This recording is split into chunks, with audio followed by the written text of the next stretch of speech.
So, let's go up north, where there be volcanoes. Yes, I already know that down to Morrison. Now, Route 111 is actually quite interesting. It's technically got two parts, the desert and the normal part of Route 111.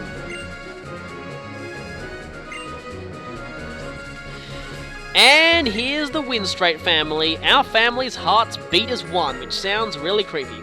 There's also some water here. Again, I could technically get an encounter by fishing, but I don't really want to. Up here, we have to smash a couple of rocks to progress onward. But while we're here, we may as well do this. Now, I remember one of them has a Metatite, one of them has a Marill, one of them has Zigzagoons. I'm wondering who would be the best Pokemon for the job here. I'm gonna go with Airhorn and Eagle for this. Because it's Winstrate time. Yeah, their Japanese surname also refers to winning continuously, but yeah. And now, it's time. Hello, I take it you're a traveler. What do you say to taking on our family in a series of Pokemon battles? Now, okay, I seriously apologize to any people actually from the American South, but for some reason, I imagine these guys having really thick southern accents for some reason. That's the spirit. I like you. So it's time to face the Winstrate family. The Winstrates Victor. And of course, their names are all puns on the word victory in some form. But anyway, it was funny because I read about the Winstrate family episode of the Pokemon anime, and apparently the guy who was reviewing it said that apparently Camerupt had too much of a southern accent for his liking.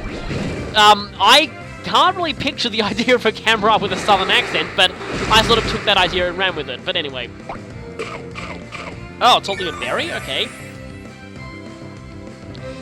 I'm still going to KO you next shot, though. Oh, no! You little cheap... Ah!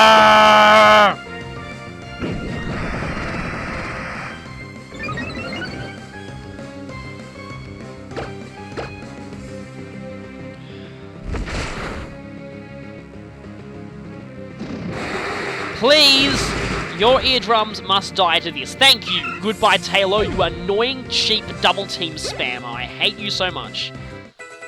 No, I want Steel Pan to level up. And we have a Zigzagoon.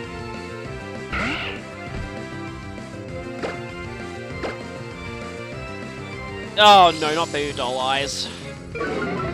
Priority Growl, always annoying. Yeah, I rematched Witch Boy... Witch Boy, what? Rich Boy Winston, tongue twister there. I rematched him quite a while ago, and his Zigzagoon managed to be even more annoying than it normally is because of Baby Doll Eyes. Acid is at least better than Poison Sting, and it's it's 40 power, it's alright. Again, at least it's better than Poison Sting. So Steel Pan can now melt things with acid. You're stronger than I thought. I probably lost the accent horribly towards the end, and I'm going to stop doing the accent from now on. So it's time for Mama Winstrates.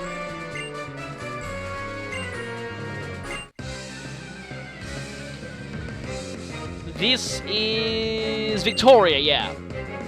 Then I think it's Vicky, and then I forgot the grandmother, and then Vito is the mysterious final Winstrate. But Roselia, that should be pretty easy for Eagle to take out.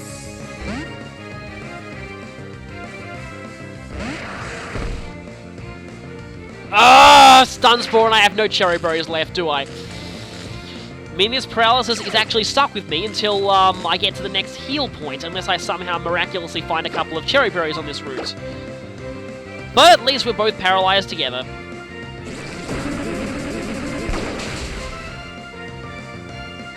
And at least you're one-shotted for your trouble. 600 experience, that's very nice. Miracle Eye. Now, normally, this is kind of a fairly situational move that's not really worth teaching. It enables dark types to be hit by psychic type attacks, and also it cancels out the opponent's evasion bonuses. Again, normally it's a bit too situational to be useful, but, well, considering that I have teleport, which is 100% useless in random battles, and I don't really need to teleport back to Pokemon Centers because I can't use them anyway. So, this means that maybe I should use this, because if I get stuck up against a dark type, it means I'll be able to hit them with Psybeam. So I'm going to go ahead and get rid of teleport for this, because teleport's useless.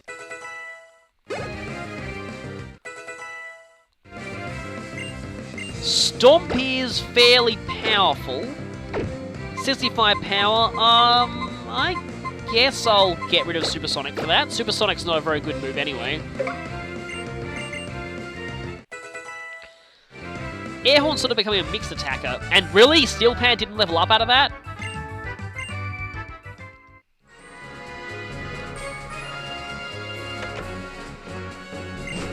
So I believe it's the daughter's turn now.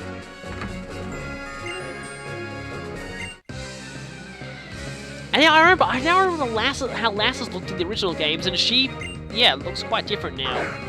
Goldeen.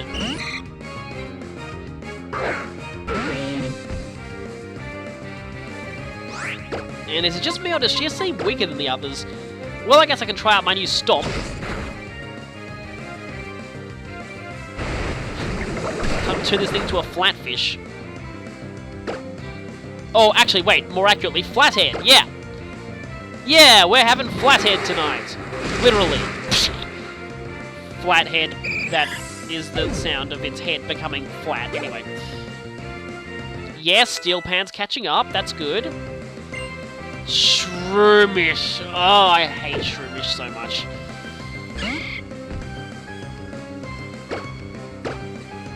But my echoed voice will continue to gain power until your eardrums explode violently. Okay, good. Headbutt is at least not something status-ish. More violent eardrum explosions!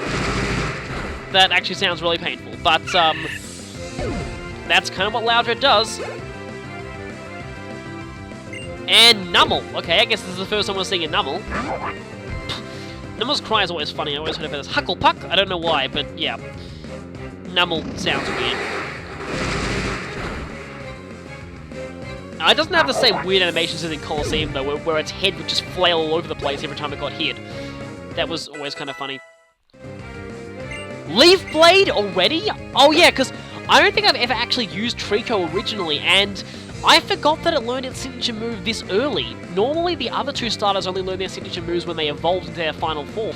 The problem, though, is, while Leaf Blade was really useful for Grovyle originally, Leaf Blade is now physical, not special, and Sceptile has much better special attack than physical attack.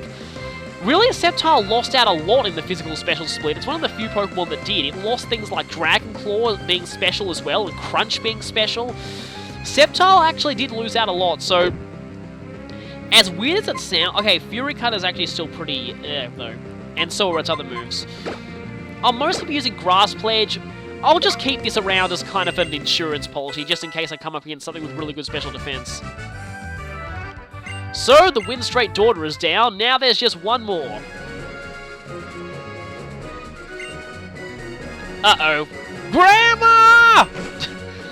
And that's bad.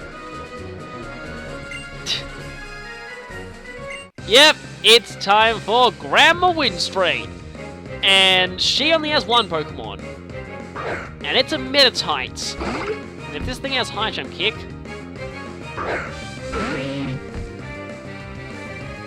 Oh, level 22. Yeah, this thing's quite high leveled. So I'm going to go ahead and switch now, even though Eagle is paralyzed. Because I don't want to risk getting hit by a fighting move. Even though Eagle has such bad defense, fighting moves are still going to do quite a lot of damage. Case in point, that did quite a lot, actually. And it's going to Force Palm me again. Ow. Okay, good, I wasn't paralyzed. Please fate to this.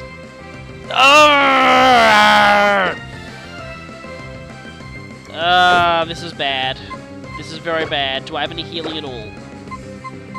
I has? Really? I has one soda pop. My last soda pop. I'm actually going to go and use it right now. I really hope we find some more healing items on the road ahead. Force Palm again. I'm going to have to endure another Force Palm. But I am not going to say it. Force Palm has a chance of paralyzing me anyway, so I would have gone out of this.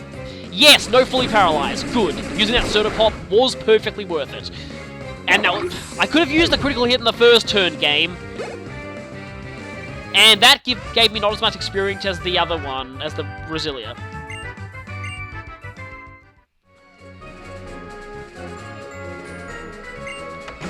So, I guess we can visit them.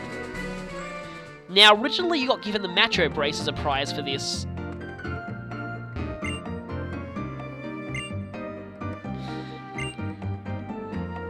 Yes, the mysterious 5th Winstrate. When I first played these games, so Mum was stronger than Dad, she is stronger than Mum, Grandma's stronger, but Big Brother's even stronger than Grandma is.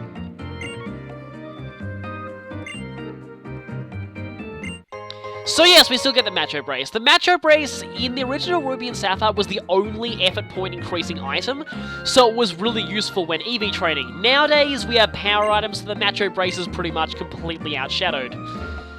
And then there's Grandma Winstrate.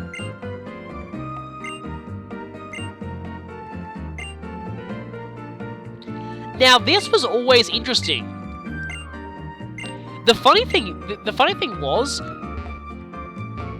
in the original Ruby and Sapphire, when I first actually did this, and I first heard them talk about their grandson, I actually thought their grandson was Drake of the Elite Four. I think I may be the only person who ever thought that, but for some reason I thought, if they're making such a big deal out of their grandson, surely he must be a really important storyline opponent.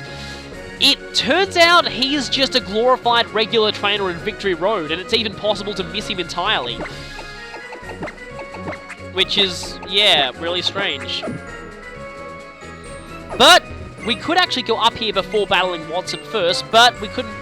We weren't able to cross this without Rock Smash, so smash the rock, and thankfully no Geodude encounter. That's good. Is that a Ranger? Yes, they are, but that's going to be for much later in the game. More trainer tips. Yeah, those are pretty much common sense. Okay, here are Gabby and Ty, and you know what? Let's battle them. Oh yeah, they still have their original, encounter theme. So, here we go, camera's rolling. I always found these trainers pretty cool, actually. These are one of the few recurring opponents in this game. Basically, the interviewers show up occasionally on a couple of routes, and every time you battle them, they get stronger and move to a different route. Of course, every time you beat them, they also, Grass Pledge... No, it only hits one of them. I'll just try out Leaf Blade. Every time you beat them, they interview you as well, which we'll be seeing in a moment. I wonder how the interview works now.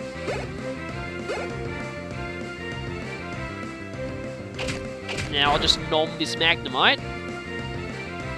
And finally, Clarinet, you've got your flinching skills back. Excellent. And let's go for Pursuit, which is no longer resisted.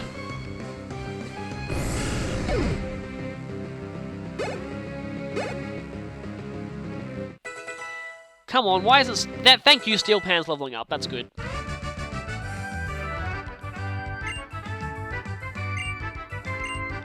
Yeah, so these two have always been some of the more interesting trainers in the original games. So they interview us, and now we're gonna do an interview. Okay, so short and sweet, describe our feelings about the battle. And now you can actually say anything here, so you can, yeah, say really anything you want.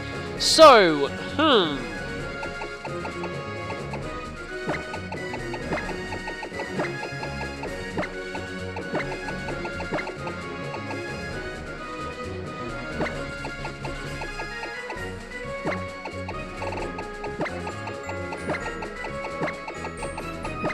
Oh. Won't fit. I was about to say still no dark red. I might be able to fit this. Because that was probably the main thing that the main thing that helped me in that battle. Steel no longer resisting dark. I'll have to truncate it a lot, though. Still no... Duck... Riz. I hope someone understands that.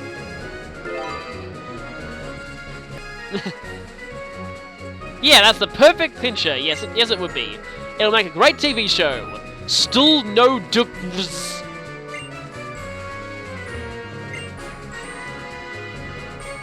So they're still saying the same things they did in the originals, and we have a picnicker here. Clarinet's a little behind, so I'll give her some of the action.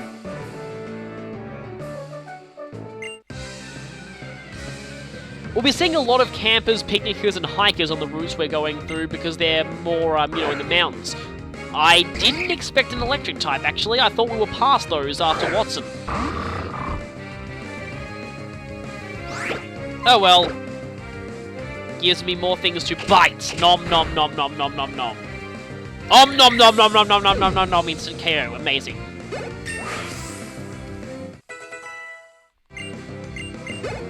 Still quite a few more levels before we reach Flannery. Okay, I always called this thing Illumise. Apparently the correct pronunciation is Illumise, which is actually its Japanese pronunciation.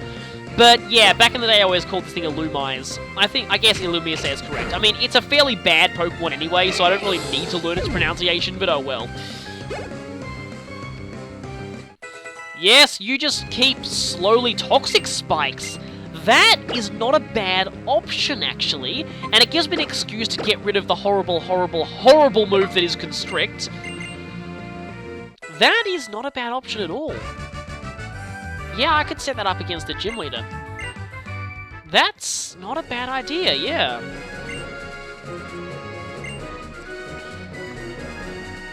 Well, the view around here is mostly just of mountains, really. We have a camper and a backpacker, that's what's new. Full of pep, makes it sound like it's some kind of drink or something. Actually, that does sound kind of like a drink. Camper Travis, yeah, the first thing that comes to my mind, I guess it would be Touchdown, but, also Grady, I guess, but... Anyway, he has a Sand Shrew. Or, as that certain guy in the anime would call it, Saiyan Shrew! That was always a very, very weird accent. But, yes, this Saiyan Shrew is going to get destroyed. We won't actually be able to catch them until we go into the desert, though.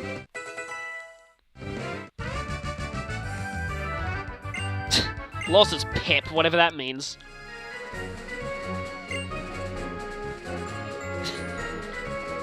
That's, yeah, weird. Anyway.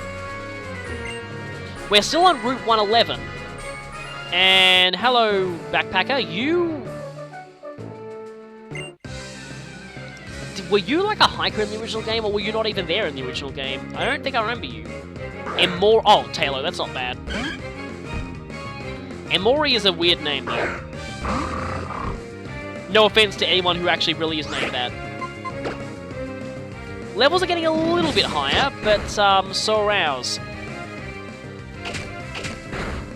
Although we're currently up to the level that Watson originally was at, so... Not like we were exactly that over-leveled. I remember someone saying that line in the original games, though. I guess they do. And here! Oh, it's a separate area. But we cannot enter this area. But if we look at our area nav, here is the problem. This is listed as also Route 111, which means that if you use the first encounter rules strictly as written, if you get an encounter on Route 111 before the desert, that also means you get nothing for the desert, which is really annoying. So I'm going to save our Route 111 encounter until we actually get to the desert. You know, what was really weird though is, in the original games, I actually found that moment where I tried to go into the desert and the sandstorm was too strong. That was actually really scary when I first played those games, because you go in and suddenly there's a sandstorm, you're told that you're forced to go back, and all you hear is the first few notes of the desert music, which is da-da-da-da-da! And that really used to scare me when I played this game when I first played this game. Yeah. Also, the other thing that used to scare me was in Pokemon XD, when your scooter tires snag in the desert for the first time. That really sad music that plays for that area, just playing for a few moments, was really unnerving for some reason.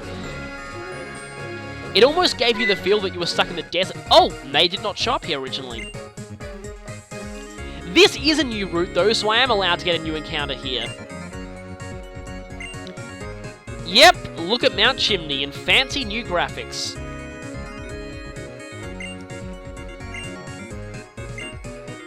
Yeah, it'd probably literally take your breath away if you climb up to the top, considering how hot and high in altitude it would be up there. Unfortunately, some weird creeps, I think, are using the cable car at the moment. Oh, free heal! Thank you, May! Thank you, May, so much! I really desperately needed that. Oh, and you give me HM strength this time. Okay, I guess they made this because originally strength was quite hard to miss, so I can understand them changing that. Yeah, we need Lava Ridge, which is annoying because there are some strength boulders in Fiery Path, I think. So, she's going to Falabor to visit Professor Cosmo. I know it's full lava, but I call it Falabor. Yeah, let's battle it. That's not the way to Falabor. Unless you have the goggles. What does that sound like? That sounds like a Machop, actually. But anyway, I think we should get our encounter here. But I want to go ahead and switch Jammer up to the front of the party because, well, they've kind of got... Although I don't want to squander that heal advantage that I had. But anyway, I can paralyze certain things that show up, unless they're like Geodudes or something. Please don't be it. Machop! I don't have one of those. So, I guess I'm getting a Machop here. Let's see. Oh, I could paralyze this thing, but it may have guts. Meteor Mash is not very effective, and Quick Attack is going to do minimal damage, so I'm just going to go ahead and weaken it. Actually, I could switch in Tentacle on this. Because Tentacle's resisted and around the same level. Unless this thing uses something really crazy.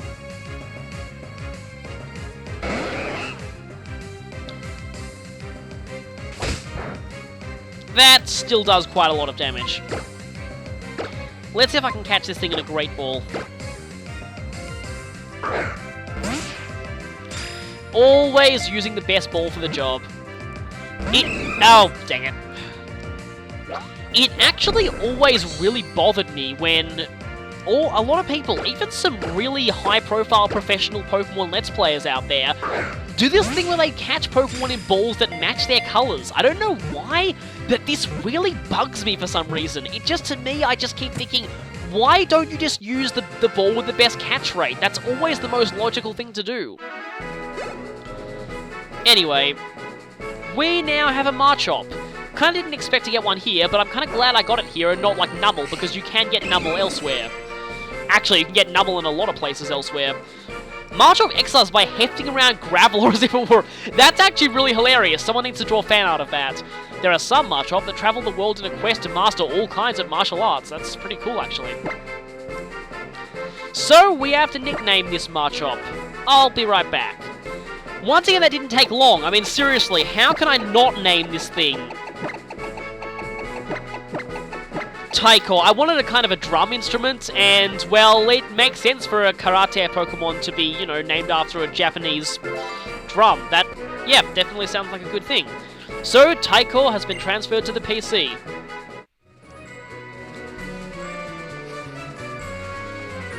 Yeah, there are Numbles around here. There's also a Camper. Oh, it's you! You're from the demo, I remember you now. Camper Larry, with a Taillow.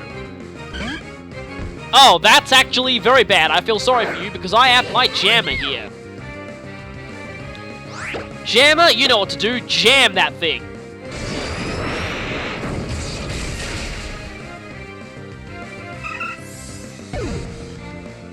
Well, that was pathetic. The way that fur on the thing wiggles, though, is kind of a bit weird. Feint. That's actually not such a bad move, although Quick Attack is essentially better outside of multiplayer. Unless you're encountering, Nah, I'm not learning it. It's too situational to be useful. In double battles, though, Feint is a fantastically good move. Like, seriously, people do not give Feint enough credit. Feint is a really good move, and it's useful for a lot more things than just for,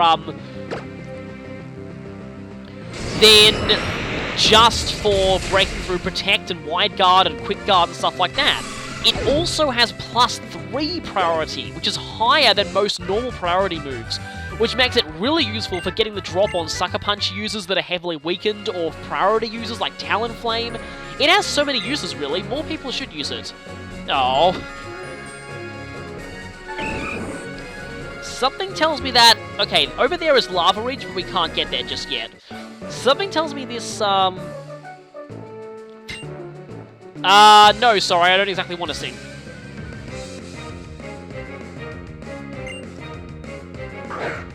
I'll sing the triumphant song of my own triumph, but, yeah, and you have a Gulpin. You know, when I first played these games, I'm saying that a lot right now, aren't I? When I first played these games, I thought that Gulpin was pronounced Glupin. I mean, it kind of makes some kind of sense, but still, Glupin.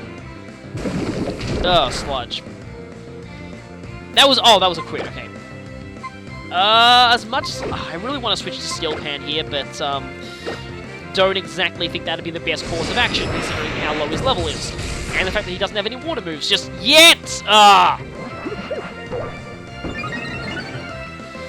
Stupid Glupin. Goodbye, you stupid little Glupin. Come on, I want Steel Pan to level up. Clarinet wants to learn Assurance. Is that better than Bite? Oh, it's got 60 power, and it actually does more damage if they've already taken some damage this turn, which... honestly, I don't see happening outside of double battles, so I am going to give up on that move. It's actually great for Kavanas that have rough skin, and it's great if you've got things like Stealth Rock going, but... other than that, it's not really all that great. At least in singles. I really don't think, yeah, bad singers should probably keep that to themselves. Cough, a certain famous Let's Player, cough, cough. Anyway.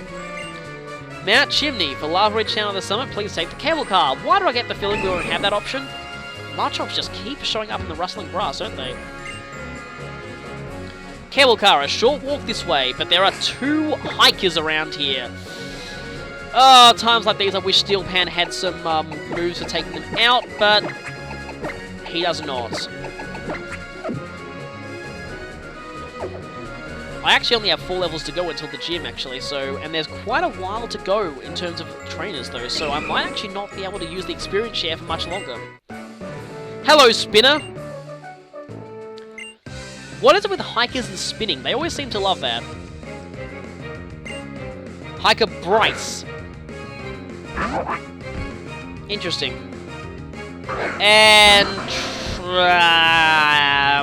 Trumpeter is not exactly the best for this situation. I was expecting Geodudes, and I did not get them. Oh, come on, Steel Pan. Learner. Oh no, bad, bad, bad. Again, come on, Steel Pan. Please learn a water move at some point. That would be very useful for taking these things out. Goodbye, Numel. Yes, there we go. You're slowly climbing up the ranks. And a Marchop. Well, Trumpeter will take that thing out for you.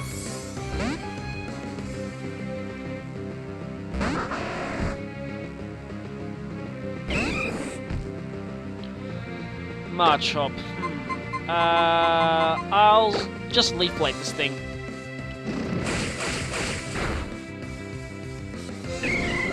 Well, that certainly worked wonders.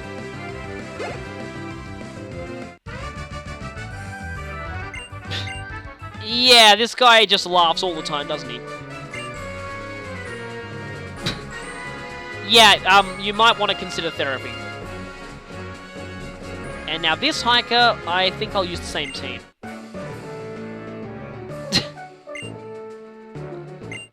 Yes, he has very big, solid legs. Make of that what you will. I remember Hiker Trent, though. I mean, I vaguely remember that name. And you're the one who uses Geodudes. Although the problem is most of these are going to have Sturdy. So I'll just use this to get rid of your Sturdy and then finish you. Magnitude 6. I'm resistant to that anyway, so it's not like that's going to do much.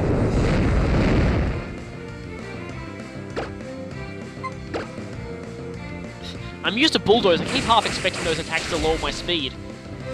So goodbye, Geodude.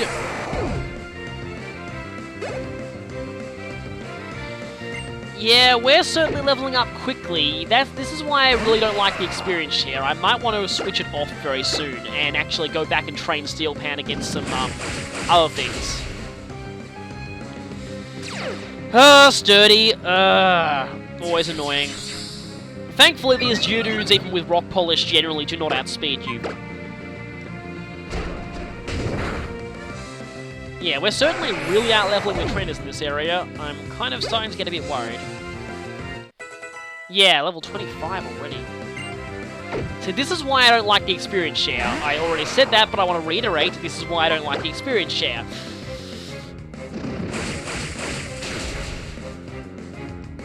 Oh, that one didn't have Sturdy, okay. Okay, we've got 3 more levels to go before Flannery, and again, we've got several routes to go through, plus the big fight with Team Aqua up on the summit. So, yeah. Well, I guess they did buckle to something.